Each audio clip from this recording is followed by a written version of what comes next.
बोलिए विष्णु भगवान की जय, बोलिए बृहस्पति भगवान की जय। जय माता दी। स्वागत है आपका मेरे इस धार्मिक चैनल माँ ब्रह्मांड कृपा @अनिता धार्मिक ज्ञान पर। आज मैं आपको गुरुवार व्रत की कहानी सुनाने जा रही हूँ। आप सब ध्यान से सुनिएगा। बृहस्पतिवार का दिन भगवान विष्णु को समर्पित है।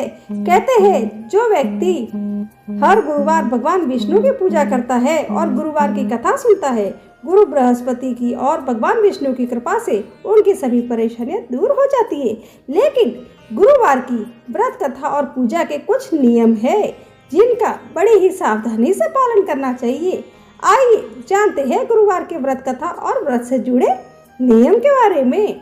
गुरुवार व्रत पूजा कथा में कई ऐसी बातें बताई गई है जिन्हें मनुष्य को ध्यान पूर्वक अपनाना चाहिए। कहते हैं जो व्यक्ति श्रद्धा भाव से गुरुवार को भगवान विष्णु की पूजा करते हैं और गुरुवार व्रत की कथा कहता है और सुनता है, उनकी गरीबी और कष्ट को भगवान विष्णु दूर कर देते हैं। जीवन से सुख समृद्धि के लिए गुरुवार के दिन आप भी इस गुरुवार व्रत कथा को जरूर सुने और हमेशा दूसरों को भी सुनाए। बृहस्पतिवार के दिन सूर्योदय से पहले ही उठे और नित्य क्रम से निवृत्त होकर पीले रंग के वस्त्र पहने। इसके बाद पूरे घर में गंगा जल छिड़के। इसके बाद पूजा घर में श्री हरि विष्णु की मूर्ति या चित्र स्थापित करें। फिर पीले रंग के गंध, पुष्प और अक्षत चढ़ाए। इसके बाद चना, गुड़ और मुनक्का चढ़ाकर विधि विधान से पूजन शुरू करें। इसके बाद व्रत की कथा पढ़े। कथा पढ़ने के बाद केले के पेड़ में जल चढ़ाए। बहुत समय पहले की बात है। एक प्रतापी और दानी राजा राज्य करता था। वह नित्य गरीबों और ब्राह्मणों की सहायता करता था। वह बात उसकी रानी को अच्छी नहीं लगती थी। वह न ही गरीबों को दान देती थी और न ही भगवान का पूजन करती थी और राजा को भी दान देने से मना किया करती थी। एक दिन राजा शिकार खेलने वन को गए तो रानी महल में अकेली थी। उसी समय बृहस्पति देव साधु वेश में राजा के महल में भिक्षा के लिए गए और भिक्षा मांगी। रानी ने भिक्षा देने से इनकार कर दिया और कहा, हे साधु महाराज, मैं तो दान पुण्य से तंग आ चुकी हूँ। मेरा पति सारा दिन धन लुटाते रहते हैं। मेरी इच्छा है कि हमारा धन नष्ट हो जाए, फिर न रहेगा बांस न बजेगी बांसुरी। साधु ने कहा, हे देवी, तुम तो बड़ी विचित्र हो। धन संतान तो सभी चाहते हैं, पुत्र और लक्ष्मी तो पापी के घर में भी होने चाहिए। यदि तुम्हारे पास अधिक धन है तो भूखों को भोजन दो, प्यासों के लिए प्याऊ बनवाओ, मुसाफिरों के लिए धर्मशाला खुलवाओ। जो निर्धन अपनी कुंवारी कन्याओं का विवाह नहीं कर सकते उनका विवाह करा दो। ऐसे और कई काम है जिनके करने से तुम्हारा यश लोक और परलोक में फैलेगा। परंतु रानी पर उपदेश का कोई प्रभाव नहीं पड़ा। वह बोली, महाराज, आप मुझे कुछ न समझाइए। मैं ऐसे धन नहीं चाहती जो हर जगह बांटती फिरूं। साधु ने उत्तर दिया, यदि तुम्हारी ऐसी इच्छा हो तो तथास्तु, तुम ऐसा ही करना। बृहस्पति को घर लेप कर पीली मिट्टी से अपना सिर धोकर स्नान करना, बट्टे चढ़ाकर कपड़े धोना और राजा को कहना कि वह गुरुवार के दिन बाल कटवाए, नाखून काटे। ऐसा करने से आपका सारा धन नष्ट हो जाएगा। इतना कहकर वह साधु महाराज वहाँ से लुप्त हो गए। साधु के अनुसार कई बातों को पूरा करते हुए रानी को केवल 3 ही बृहस्पतिवार बीते थे कि उसकी समस्त धन संपत्ति नष्ट हो गई। भोजन के लिए राजा का परिवार तरसने लगा। तब एक दिन राजा ने रानी से बोला कि हे रानी, तुम यही रहो, मैं दूसरे देश को जाता हूँ, क्योंकि यहाँ पर सभी लोग मुझे जानते हैं, इसलिए मैं कोई छोटा सा कार्य भी नहीं कर सकता। ऐसा कहकर राजा परदेश चला गया। वहाँ वह जंगल से लकड़ी काट कर लाता और शहर में बेचता। इस तरह वह अपना जीवन व्यतीत करने लगा। इधर राजा के परदेश जाते ही रानी और दासी बहुत दुखी रहने लगी। एक बार जब रानी और दासी को 7 दिन तक बिना भोजन के रहना पड़ा तो रानी ने अपनी दासी से कहा कि हे दासी, पास ही के नगर में मेरी बहन रहती है, वह बड़ी धनवान है, तो उसके पास जा और कुछ ले आ ताकि थोड़ी बहुत गुजर बसर हो जाए। दासी रानी की बहन के पास गई। उस दिन गुरुवार था और रानी की बहन उस समय बृहस्पतिवार व्रत की कथा सुन रही थी। दासी ने रानी की बहन को अपनी रानी का संदेश दिया, लेकिन रानी की बड़ी बहन ने कोई उत्तर नहीं दिया। जब दासी को रानी की बहन से कोई उत्तर नहीं मिला तो वह बहुत दुखी हुई। उसे क्रोध भी आया। दासी ने वापस आकर रानी को सारी बात बता दी। सुनकर रानी ने अपने भाग्य को कोसा। उधर रानी की बहन ने सोचा कि मेरी बहन की दासी आई थी, परंतु मैं उससे नहीं बोली, इससे वह बहुत दुखी हुई होगी। कथा सुनकर पूजन समाप्त करके वह अपनी बहन के घर आई और कहने लगी, हे बहन, मैं बृहस्पतिवार का व्रत कर रही थी। तुम्हारी दासी मेरे घर आई थी, परंतु जब तक कथा होती है तब तक तो न तो उठते हैं और न ही बोलते हैं, इसलिए मैं भी नहीं बोली। कहो दासी क्यों गई थी, क्यों आई थी? रानी बोली, बहन तुमसे क्या छिपाऊं, हमारे घर में खाने तक को अनाज नहीं था। ऐसा कहते कहते रानी की आंखें भर आई। उसने दासी समेत पिछले 7 दिनों से भूखे रहने तक की बात अपनी बहन को विस्तार पूर्वक सुना दी। रानी की बहन बोली, देखो बहन, भगवान बृहस्पति देव सबकी मनोकामना को पूर्ण करते हैं। देखो शायद तुम्हारे घर में अनाज रखा हो। पहले तो रानी को विश्वास नहीं हुआ, पर बहन के आग्रह करने पर उसने अपनी दासी को अंदर भेजा तो उसे सचमुच अनाज से भरा एक घड़ा मिल गया। वह देखकर दासी को बड़ी हैरानी हुई। दासी रानी से कहने लगी, हे रानी, जब हमको भोजन नहीं मिलता तो हम व्रत ही तो करते हैं, इसलिए क्यों ना इनसे व्रत और कथा की विधि पूछ ली जाए ताकि हम भी व्रत कर सके। तब रानी ने अपनी बहन से बृहस्पति व्रत के बारे में पूछा। उसकी बहन ने बताया, बृहस्पति वार के व्रत में चने की दाल, मुनक्का से विष्णु भगवान का केले की जड़ से पूजन करें तथा दीपक जलाएं, व्रत कथा सुने और पीला भोजन ही करें, इसमें बृहस्पति देव प्रसन्न होते हैं। व्रत और पूजन विधि बताकर रानी की बहन अपने घर लौट आई। 7 दिन के बाद जब गुरुवार आया तो रानी और दासी ने व्रत रखा। घुड़साल में जाकर चना और गुड़ लेकर आई, फिर उससे केले की जड़ तथा विष्णु भगवान का पूजन किया। अब पीला भोजन कहाँ से आए, इस बात को लेकर दोनों बहुत दुखी थे। चूँकि उन्होंने व्रत रखा था, इसलिए बृहस्पति देव उनसे प्रसन्न थे।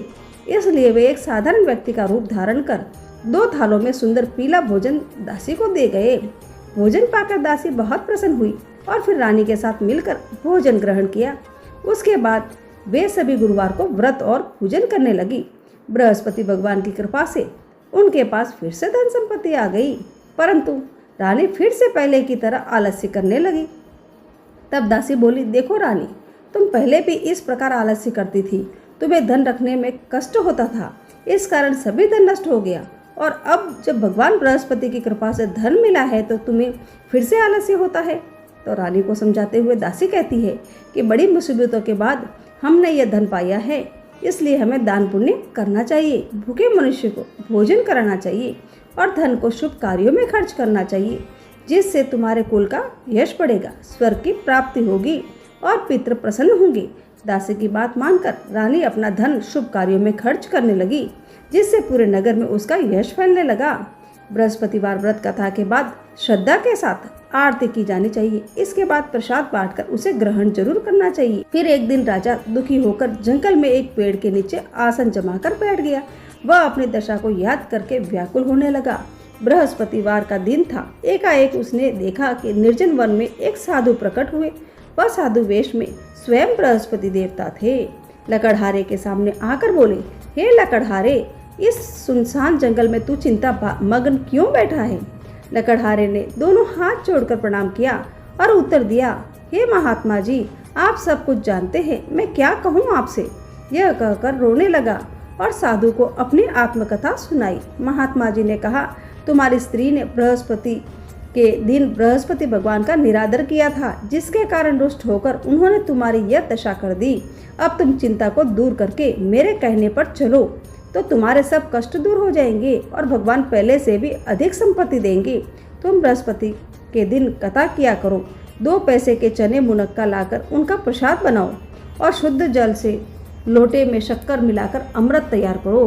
कथा के पश्चात अपने सारे परिवार और सुनने वाले प्रेमियों में अमृत व प्रसाद बांटकर आप ही ग्रहण करो। ऐसा करने से भगवान तुम्हारी सभी मनोकामनाएं पूरी करेंगे। साधु के ऐसे वचन सुनकर लकड़हारा बोला कि हे प्रभु, मुझे लकड़ी बेचकर इतना पैसा नहीं मिलता जिससे भोजन के उपरांत कुछ बचा सकूं। मैंने रात्रि में अपनी स्त्री को व्याकुल देखा है। मेरे पास कुछ भी नहीं जिससे मैं उसकी खबर मंगा सकूं। साधु ने कहा, हे लकड़हारे, तुम किसी बात की चिंता मत करो। बृहस्पति के दिन तुम रोजाना की तरह लकड़ियों को लेकर शहर को जाओ। तुमको रोज से दुगना धन प्राप्त होगा, जिससे तुम भलीभांति भोजन कर लोगे तथा बृहस्पति देव की पूजा का सामान भी आ जाएगा। इतना कहकर साधु अंतर्ध्यान हो गए। धीरे धीरे समय व्यतीत होने लगा, पर फिर वही बृहस्पति वार का दिन आया। लकड़हारा जंगल में लकड़ी काट कर किसी शहर से बेचने गया। उसे उस दिन और दिनों से अधिक पैसा मिला। राजा ने चना गुड़ आदि लाकर गुरुवार का व्रत किया। उस दिन से उसके सभी कलेश दूर हो गए। परंतु जब दोबारा गुरुवार का दिन आया तो बृहस्पतिवार का व्रत करना भूल गया। इस कारण बृहस्पति देव भगवान नाराज हो गए। उस दिन उस नगर के राजा ने विशाल यज्ञ का आयोजन किया तथा शहर में यह घोषणा करा दी कि कोई भी मनुष्य अपने घर में भोजन न बनावे, न ही आग जलावे। समस्त जनता मेरे यहाँ भोजन करने आवे। इस आज्ञा को जो नहीं मानेगा उसे फांसी की सजा मिल जाएगी। इस तरह की घोषणा संपूर्ण नगर में करवा दी गई। राजा की आज्ञा अनुसार शहर के सभी लोग भोजन करने गए, लेकिन लकड़हारा कुछ देर से पहुंचा, इसलिए राजा उसको अपने साथ घर लिवा ले गए और ले जाकर भोजन करा रहे थे तो रानी की दृष्टि उस खूंटी पर पड़ी जिस पर उसका हार लटका हुआ था। वह वहां पर दिखाई भी नहीं दिया। रानी ने निश्चय किया कि मेरा हार इस मनुष्य ने ही चुराया होगा। इसी समय सिपाहियों को बुलाकर उसको कारागार में डलवा दिया। जब लकड़हारा कारागार में पड़ गया और बहुत दुखी होकर विचार करने लगा, न जाने कौन से पूर्व जन्म के कर्म है जो मुझे ये दुख प्राप्त हुआ है, और उसी साधु को याद करने लगा जो कि जंगल में मिला था। उसी समय तत्काल बृहस्पति देव साधु के रूप में प्रकट हो गए और उनकी दशा को देखकर कहने लगे, अरे मूर्ख, तूने तो बृहस्पति देव की कथा भी नहीं करी, इस कारण तुझे दुख प्राप्त हुआ है। अब चिंता मत कर, बृहस्पतिवार के दिन कारागार के दरवाजे पर 4 पैसे पड़े मिलेंगे, उनसे तू बृहस्पति देव की पूजा करना, तेरे सभी कष्ट दूर हो जाएंगे। बृहस्पतिवार के दिन उसे 4 पैसे मिले।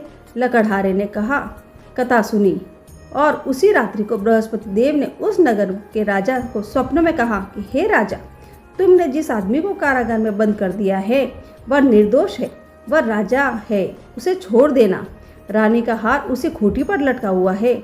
अगर तू ऐसा नहीं करेगा तो मैं तेरा राज्य नष्ट कर दूंगा। इस रात्रि के स्वप्न को देखकर राजा प्रातःकाल उठा और खूंटी पर हार देखकर लकड़हारे को बुलाकर क्षमा मांगी तथा लकड़हारे को योग्य सुंदर वस्त्र आभूषण देकर विदा कर दिया। बृहस्पति देव के अनुसार लकड़हारा अपने नगर को चल दिया। राजा जब अपने नगर के निकट पहुंचा तो उसे बड़ा आश्चर्य हुआ कि नगर में पहले से भी अधिक बाग, तालाब, कुएं तथा बहुत सी धर्मशालाएं, मंदिर आदि बन गई है। राजा ने पूछा, ये किसका बाग है और धर्मशाला है? तब नगर के सब लोग कहने लगे, ये सब रानी और बांदी के हैं। तो राजा को आश्चर्य हुआ और गुस्सा भी आया। जब रानी ने यह खबर सुनी कि राजा आ रहे हैं तो उन्होंने बांदी से कहा कि हे दासी, देख राजा हमको कितनी बुरी हालत में छोड़ गए थे, हमारी ऐसी हालत देखकर वह लौट न जाए, इसलिए तू दरवाजे पर खड़ी हो जा। आज्ञा अनुसार दासी दरवाजे पर खड़ी हो गई। राजा आए तो उन्हें अपने साथ लिवा लाई। तब राजा ने क्रोध करके अपनी रानी से पूछा कि वह धन तुम्हें कैसे प्राप्त हुआ? तब उन्होंने कहा कि हमें यह सब धन बृहस्पति देव के इस व्रत के प्रभाव से प्राप्त हुआ है। राजा ने निश्चय किया कि 7 रोज बाद तो सभी बृहस्पति देव का पूजन करते हैं, परंतु मैं प्रतिदिन दिन में 3 बार कहानी तथा रोज व्रत किया करूँगा। अब हर समय राजा के दुपट्टे में चने की दाल बंधी रहती थी तथा दिन में 3 बार कहानी कहता था। एक रोज राजा ने विचार किया कि चलो अपनी बहन के यहाँ हो आवे। इस तरह निश्चय कर राजा घोड़े पर सवार हो अपनी बहन के यहाँ को चलने लगा। मार्ग में उसने देखा कि कुछ आदमी एक मुर्दे को लिए जा रहे हैं। उन्हें रोककर राजा कहने लगे, अरे भाइयों, मेरी बृहस्पति देव की कथा सुन लो। वे बोले, लो हमारा तो आदमी मर गया है, इसको तो अपनी कथा की पड़ी है। परंतु कुछ आदमी बोले, अच्छा कहो, हम तुम्हारी कथा भी सुन लेंगे। राजा ने दाल निकाली और जब कथा आदि हुई कि मुर्दा तो हिलने लग गया, और जब कथा समाप्त हो गई तो राम राम करके मनुष्य उठकर खड़ा हो गया। आगे मार्ग में उसे एक किसान खेत में हल चलाता मिला। राजा ने उसे देख और उससे बोले, अरे भैया, तुम मेरी बृहस्पतिवार की कथा सुन लो। किसान बोला, जब तक मैं तेरी कथा सुनूंगा तब तक तो 4 हरैया जोत लूँगा, जा अपनी कथा किसी और को सुनाना। इस तरह राजा आगे चलने लगा। राजा के हटते ही बैल पछाड़ खाकर गिर गया तथा किसान के पेट में बड़ी जोर का दर्द होने लगा। उस समय उसकी माँ रोटी लेकर आई। उसने जब यह देखा तो अपने पुत्र से सब हाल पूछा और बेटे ने सभी हाल कह दिया। तो बुढ़िया दौड़ी दौड़ी उस घुड़सवार के पास गई। उससे बोली कि मैं तेरी कथा सुनूंगी, तू अपनी कथा मेरे खेत पर चलकर ही कहना। राजा ने बुढ़िया के खेत पर जाकर कथा कही, जिसके सुनते ही वह बैल उठ खड़ा हुआ और किसान के पेट का दर्द भी बंद हो गया। राजा अपनी बहन के घर पहुंचा। बहन ने भाई की खूब मेहमानी की। दूसरे रोज प्रातःकाल राजा जगा तो वह देखने लगा कि सब लोग भोजन कर रहे हैं। राजा ने अपनी बहन से कहा, ऐसा कोई मनुष्य है जिसने भोजन नहीं किया हो? मेरी बृहस्पतिवार की कथा सुन ले। बहन बोली, हे भैया, यह देश ऐसा ही है कि पहले यहाँ लोग भोजन करते हैं, बाद में अन्य काम करते हैं। अगर कोई पड़ोस में हो तो देख आओ। वह ऐसा कहकर देखने चली गई, परंतु उसे कोई ऐसा व्यक्ति नहीं मिला जिसने भोजन न किया हो। अतः वह एक कुम्हार के घर गई जिसका लड़का बीमार था। उसे मालूम हुआ कि उनके यहाँ 3 रोज से किसी ने भोजन भी नहीं किया है। तो रानी ने अपने भाई की कथा सुनने के लिए कुम्हार से कहा कि वह तैयार हो गया। राजा ने जाकर बृहस्पतिवार की कथा कही, जिसको सुनकर उसका लड़का ठीक हो गया। अब तो राजा की प्रशंसा होने लगी। एक रोज राजा ने अपनी बहन से कहा कि हे बहन, हम अपने घर को जाएंगे, तुम भी तैयार हो जाओ। राजा की बहन ने अपनी सास से कहा। सास ने कहा कि हाँ चली जा, परंतु अपने लड़के को मत ले जाना, क्योंकि तेरे भाई के कोई औलाद नहीं है। बहन ने अपने भैया से कहा कि हे भैया, मैं तो चलूँगी, पर कोई बालक नहीं आएगा।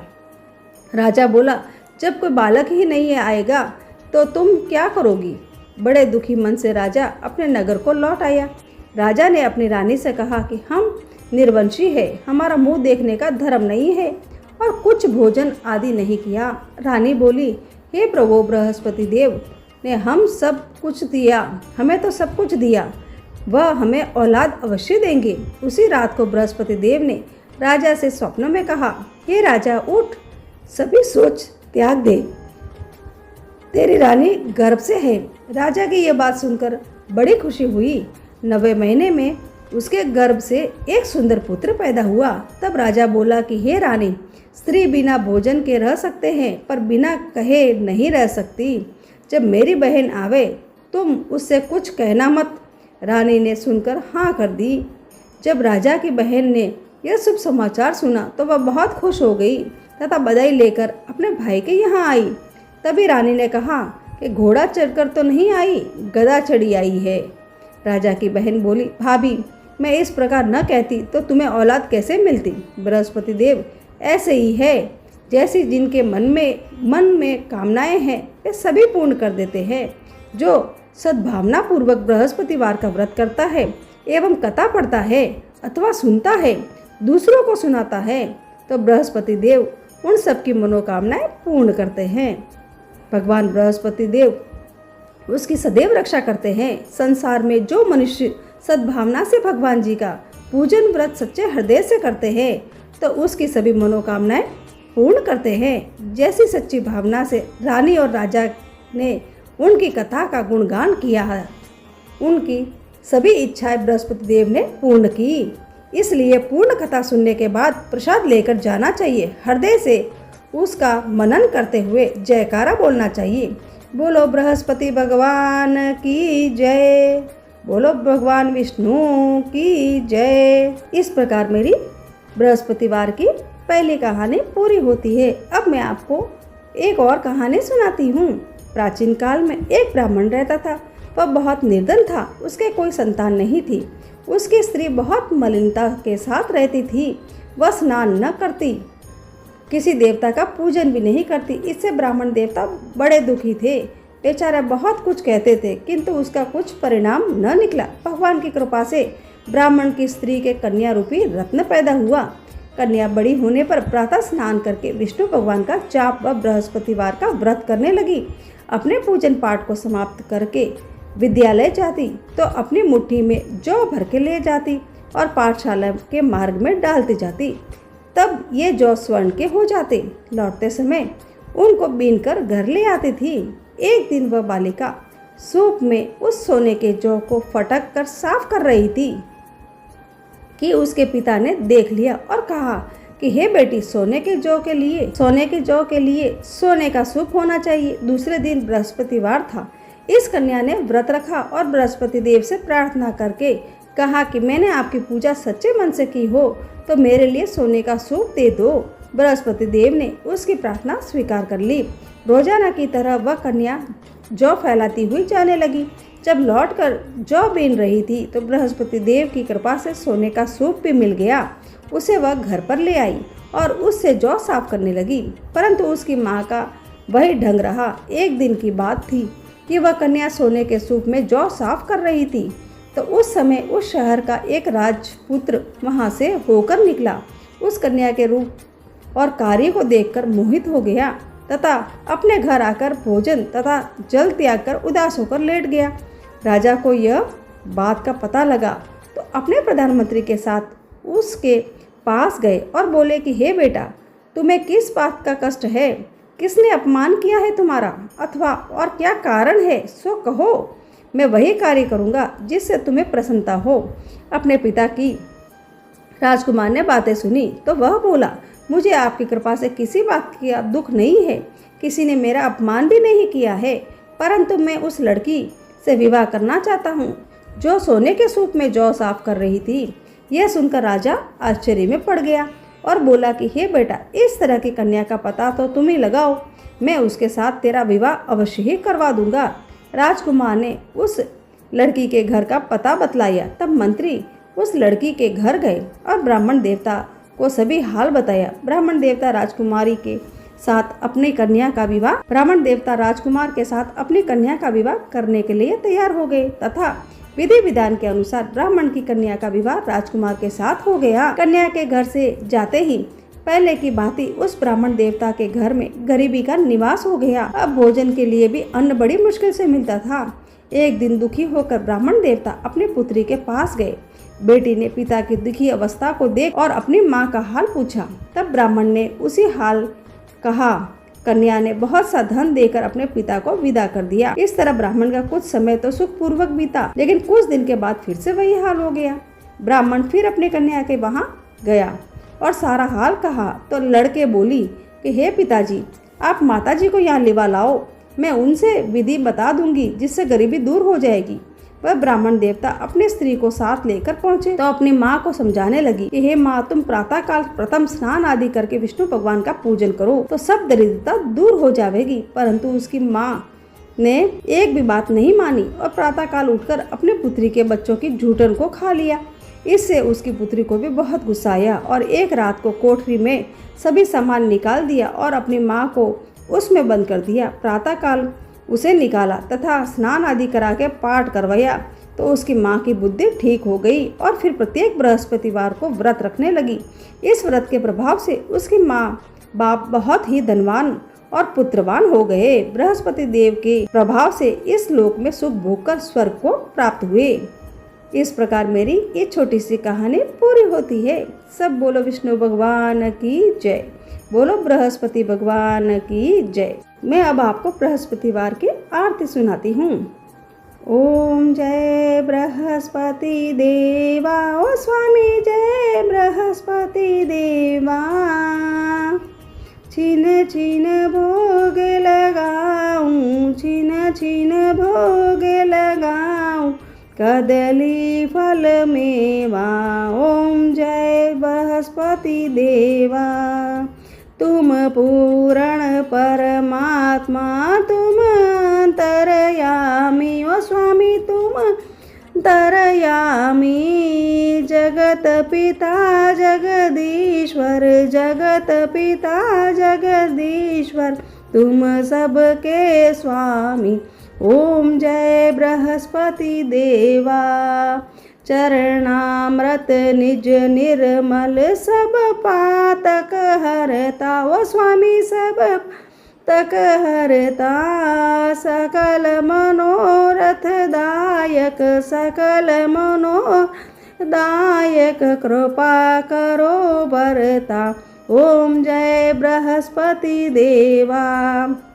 तन मन धन अर्पण कर, जो जन शरण पड़े, ओ स्वामी जो जन शरण पड़े। प्रभु प्रकट तब होकर, प्रभु प्रकट तब होकर, आकर द्वार खड़े। ओम जय बृहस्पति देवा। दीन दयाल दया निधि भक्तन के हितकार। ओ स्वामी भक्तन हितकारी।